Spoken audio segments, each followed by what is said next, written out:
السلام عليكم ورحمة الله تعالى وبركاته. دونك هذا الفيديو فهو موجه لجزء مشترك ترون كومان سيونتيفيك. دونك في هذا الفيديو هذا on va entamer première leçon en électricité, donc intitulé sous le thème ou le titre de courant électrique continu. Donc هذا هو le cours d'aujourd'hui, c'est le courant électrique continu.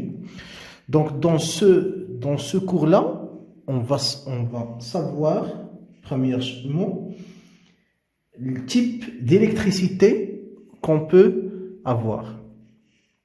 Donc pour parler du type d'électricité, on va parler de ce qu'on appelle phénomène d'électrisation. اللي هي ظاهرة التكهرب. دونك ظاهرة التكهرب، le phénomène d'électrisation c'est un phénomène اللي ممكن اننا نشوفوه حتى في لا في كورونت ديالنا. باغ اكزومبل كاين واحد لو جو تنديروه فاش كنا صغار، وربما نتوما كديروه كذلك، هو اننا تناخذ مثلا بلاستيك بحال مثلا ستيلو، on prend un stylo et on frotte كنحكو لو ستيلو avec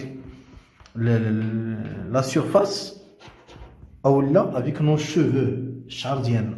يا اما تنحكو الستيلو مع الارض يا اما تنحكو مع لو شوفو ديالنا بحال هكا، فاهمين؟ وشنو كنديرو من بعد؟ on rapproche le stylo à une petite feuille وكنلاحظوا une attraction، كنلاحظوا بان داك ستيلو تيقبط ليا الورقه الصغيره، واحد بتيت فوي، واحد الورقه صغيره وكناخذوا بها. هذه عمليه كنا كنديروها وممكن نتوما ديروها كذلك، بتيت اكسبيريونس اللي هي فاسيل ا مانيبيولي. دونك تنحكوا لو ستيلو مع لا سيرفاس او لو شوفو ديالنا ولا التوب ديال الحوايج اللي لابسين ولا شي حاجه بحال هكا، وتنقربوا لين بتيت فوي. كنلاحظوا بان ديك لا فوي تهزات، يعني كيوقع تجاذب، ان اتراكسيون، تجاذب. هنا لا كيسيون كي سو بوز، شنو اللي خلى ديك لا فوي شكون اللي خلى ديك لا فوي تنجذب ساتراكت وستيلو؟ شكون اللي خلاها كتنجذب للستيلو؟ هنا كنهضروا على سكون ابل ليليكتريزاسيون، التكهرب، يعني نتيجه واحد الكهرباء هي اللي كتخلي هذاك لا فوي تقرب لو ستيلو. يعني علاش؟ باسكو كونط اون فروت لو ستيلو افيك لا فوي افيك لا سيرفاس ولا لي تيسي، هاد لو ستيلو هذا سوا il perd ou bien il gagne des électrons، يعني يا اما تيفقد او لا تيكتسب الكترونات، يعني شحن، يا اما تولي عنده شحن سالبه هنايا، يا اما تولي عنده شحن سالبه ولا عنده شحن موجبه هنا. طومبورير، غير مؤقته، ماشي دائما. هادشي علاش مثلا الا درتي هاد العمليه هادي كتهز المره الاولى الورقه تطيح، تهز المره الثانيه صافي ما تبقاش تهز لك من بعد، فاهمين؟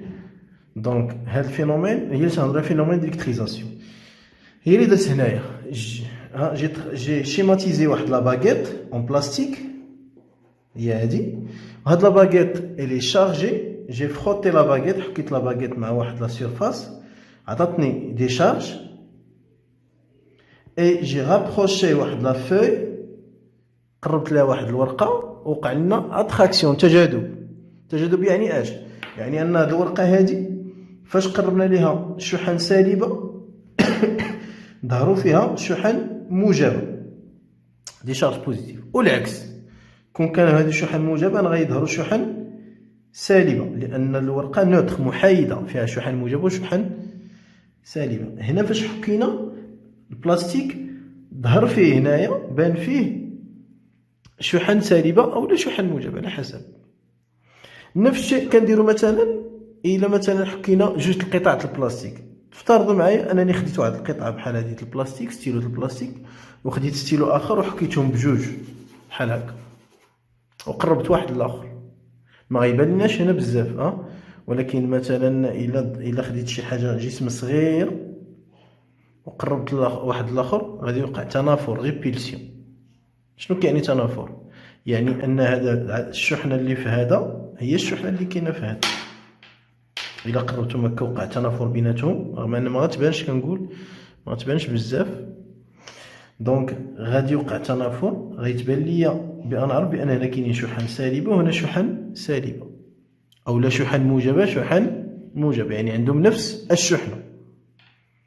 فاهمين؟ ولكن كون خديت مثلا واحد بلاستيك افيك لو فيغ مثلا سميتو يعني لو فيغ اللي هو الزاج، غادي نلاحظ مثلا انه كاين ان اتراكسيون. حكيت الزاج وحكيت البلاستيك وقربت واحد لواحد، غادي نلاحظ بانه كاين ان اتراكسيون اللي هو تجاذب، كيعني ان كل واحد فيهم عنده شحنه مختلفه على الاخر. فاهمين؟ هذه كتسمى فينومين ديليكتريزاسيون. هذا الفينومين كتنتج نتيجه فقدان او اكتساب الكترونات. il se produit grâce au déplacement des électrons. انتقال الالكترونات، soit ils perdent ou bien ils gagnent les électrons. C'est bon? Donc هنايا تنقولوا la baguette est chargée par des charges négatives ou bien positives. لأن ما عرفتش l'essentiel أنها هي والورقة عندهم des charges مختلفين. La conclusion, quand on frotte un corps avec un autre، فاش كنحك واحد الجسم على آخر، les deux deviennent électrisés. بجوجهم كيوليو مشحونين grâce aux électrons qui se déplacent d'un corps à un autre. يعني هاد الشحنة électrisés كيوليو مشحونين أو مكهربين. علاش؟ لأن واحد تنتقل ليه الإلكترونات والآخر تيفقد الإلكترونات. فاهمين؟ دونك هذيك لا شارج إلكتريك، ديك الشحنة الكهربائية لا شارج إلكتريك اللي كتكون في كل واحد كنرمزو لها بكي، وكتساوي زائد ولا ناقص ان او. شنو هو ان؟ نومبر دي زيليكترون، و او لا شارج اليمونتير، الشحنه الابتدائيه هي او 1 أس 16 أس ناقص 9. يعني فاش كنقول لك مثلا كي، يعني هذاك لا باغيت مثلا داك الباغيت مشحونه بشحن موجبه، غتكون عندنا ان فوا او، يعني انه فقد بحال الايونات. كنقولوا كي قال ان فوا او الى بيردو افيك ان لو نومبر دي زيليكترون، عدد الشحن اللي فقد، عدد الالكترونات اللي فقد. الا قلت لك كي قال موان ان فوا او يعني اكتسب افيك ان لو نومبر دي زيليكترون كي ا غانيي، اكتسبهم. اي او لا شارج بيان سور. دونك عندنا هاد البارتي الاولى كتبين لي بان الالكتريسيتي فيها نوعين، الكهرباء كاين نوعين، كاينه الالكتريسيتي بوزيتيف الكهرباء الموجبه، وكاينه الالكتريسيتي نيجاتيف اللي هي الكهرباء السالبه. يعني كاين واحد كيفقد والاخر تيكتسب. فاهمين؟